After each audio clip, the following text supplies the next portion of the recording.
সেনাপ্রধান ওয়াকারুজ্জামান কেন বেশি উনি অ্যাটাকের শিকার হচ্ছেন, কারণ উনি ইলেকশন নিয়ে কথা বলতেছেন। এখন ইলেকশন নিয়ে কথা বলাটা কিন্তু ওনার পার্সোনাল কোনো বেনিফিট না।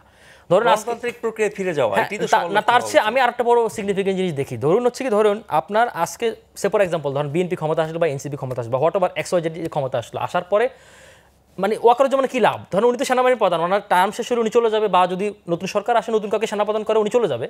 ওনাকে তো আপনি প্রাইম মিনিস্টার, রাষ্ট্রপতি বা কোনো মিনিস্টার বানাচ্ছেন, ওনার তো কোনো লাভ নেই ইলেকশন হলে। বাট হচ্ছে কি, ধরুন সবচেয়ে বড় যে জিনিসটা সেটা হচ্ছে ধরুন আমাদের যে মানে মিলিটারি আর্মি কেন তৈরি করা হয়েছে? আর্মি তৈরি হয়েছে যুদ্ধ করার জন্য। তার physiology, psychological set up, mind set up, physical set up, everything set up হচ্ছে যুদ্ধের জন্য। হ্যাঁ, এটা আমাদের সবচেয়ে বড় নিরাপত্তা, সিকিউরিটি থ্রেট এটা। কারণ হচ্ছে আপনি দেখেন তারা কিন্তু অভ্যস্ত না তারা সিভিলদের সাথে ডিল করা। আপনি তাদেরকে 9 মাস ধরে তাদেরকে বাইরে রাখছেন। সেনাপ্রধান ওয়াকারুজ্জামান কিন্তু বারবারই বলছেন যে তারা বেশি দিন বাইরে থাকলে তারা ফ্যাটিক হতে পারে, তারা নানা ধরনের অপকর্মে লিপ্ত হতে পারে।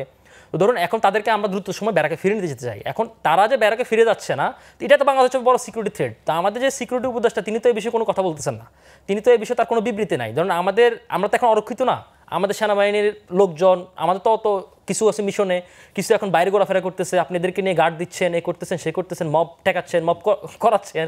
তো এখন এটা তো আমাদের হচ্ছে বড় সিকিউরিটি থ্রেট। সেনাবাহিনী কিন্তু একরকম অপদস্থ হচ্ছে কোন কোন ঘটনা, সেটাই বলতেছিলাম, কারণ তাদের তো ফুল এক্সিকিউটিভ পাওয়ার নাই। এখন হচ্ছে ব্যাপারটা হচ্ছে আপনি এই কাজে তারা তো প্রশিক্ষিত না। আমি তো সেটাই বললাম, তারা তো সিভিল জিনিসকে ডিল করার জন্য, আমার আপনাকে ডিল করার জন্য না।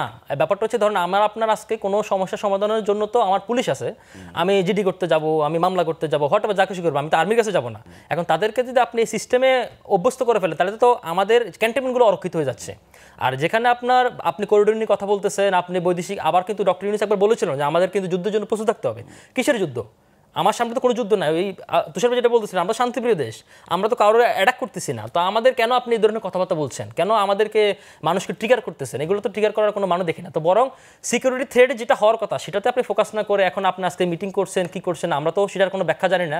আপনি এখন ব্যাখ্যা দিতে পারেন যে দেশের আইন শৃঙ্খলা পরিস্থিতি নিয়ন্ত্রণের জন্য সামনে ঈদ আসতেছে, গরুর হাট বসবে, সেটাও তো অনেক দেরি। আজকে মাত্র 20 তারিখ, আরও 17-18 দিন ঈদের রয়েছে। তো এখন তো আপনার ঈদের ডামাডোল বাজেনি।